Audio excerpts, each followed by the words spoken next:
Hello বন্ধুরা, দেখো বন্ধুরা, আমি আজকে একটা জায়গায় যাব বলে রেডি হয়ে নিয়েছি। তো এবারে আমি সেখানে যাব। দেখো, চলে এসছে সেখানে বন্ধুরা। তো এটা হচ্ছে আমাদের ঠাকুর বাড়ি। এখানে হচ্ছে এখন নামযজ্ঞ। তো বন্ধুরা, দেখতেই পাচ্ছ কত লোকজন এখানে, প্রচুর লোকজনের ভিড়। এখানে এখন নামযজ্ঞ চলছে বন্ধুরা। ভালো করে দেখো, আমি তোমাদেরকে চারিদিকটা ঘুরে দেখাচ্ছি বন্ধুরা।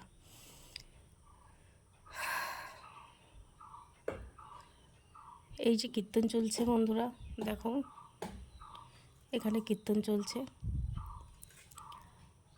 প্রচুর আনন্দ হচ্ছে। এই হচ্ছে আমাদের ঠাকুরকে আমি তোমাদেরকে দর্শন করাচ্ছি। দেখো বন্ধুরা, এই হচ্ছে আমাদের মন্দিরের ঠাকুর।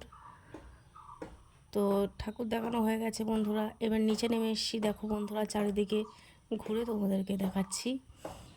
তো চারিদিকে দেখতে পাচ্ছ, মন্দিরের চারিদিকে লোকজন ভর্তি। তো এখানে নামযজ্ঞ হচ্ছে। এরপর দেখো বন্ধুরা, কি